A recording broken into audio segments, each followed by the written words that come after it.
Everyone welcome to our channel Education Hotspot. तो आपका class 12 sociology का एग्जाम अब काफ़ी पास है। So here I am taking all your doubts. तो यहाँ पे आप जो देख सकते हैं the first question that is present is why capitalism was harnessing to industries and agriculture.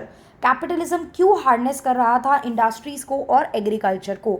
तो सबसे पहले आपको यहाँ पे कंसेप्ट समझना है कैपिटलिज्म क्या है।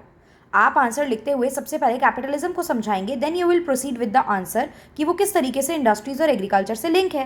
तो कैपिटलिज्म का कंसेप्ट होता है when everything was under the private control, when private people are working plus for the profit motive and the government has no interference in this. So this is the concept of capitalism which is given by the Adam Smith. This is the economy related concept, and this concept was given or developed by the father of economics, that is Adam Smith.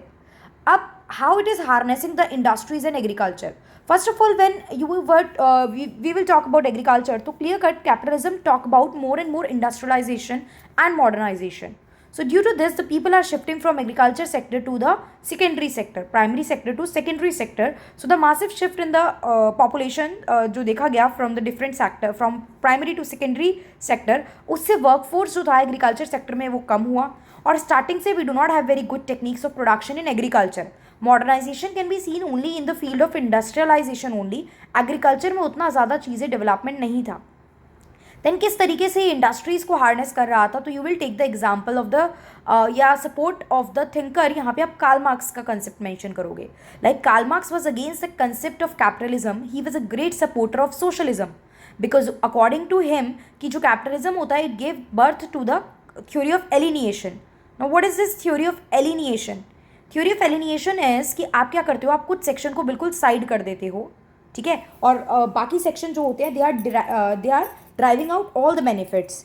अब इसी चीज़ को Karl Marx ने क्या बोला कि आप industrialisation में capitalism की वजह से सोसाइटी को दो पार्ट में डिवाइड करते हो, haves and have nots. Extremely sorry for this guys. Haves are those people who have all the thing, who possess all the things, and have nots are means capitalist owner, and have not are the people जो farmers हैं जिनके पास resources available नहीं हैं। तो these haves and have nots का concept है, this is also given by Karl Marx in the opposition of the capitalism। तो I think इतना डिटेल कार्ल मार्क्स का नाम, उनके theory of alienation, have and have not को अगर हम एक्सप्लेन कर देंगे तो examiner will be like very happy with us कि we know all the concept. हम सिर्फ ऊपर से इसको नहीं जानते हैं, हम जनरल हवा में तीर की बातें नहीं कर रहे हैं जो सब कर रहे हैं, हम इसको सपोर्ट कर रहे हैं with the thinker name, with the theories name. So I think this will put like answer में आपके 4 चांद लगाएगा ये चीज़, and this will give you a good marks. मतलब एग्जामिनर को हैप्पी करने में ही हमारी हेल्प करेगा। Examiner will be able to know कि स्टूडेंट को अच्छी खासी इस टॉपिक की और आंसर की नॉलेज है। तो आई थिंक ये डाउट क्लियर हो गया होगा। I will try to clear all your doubt, जितने भी रिमेनिंग पेंडिंग डाउट हैं आई ट्राई इसको भी मैं जल्दी से जल्दी क्लियर करूँ। प्लस किसी और के कोई डाउट है तो भी आप लोग कमेंट कर सकते हैं। I try to resolve your doubt as soon as possible. So that's all for this video. Thank you for watching.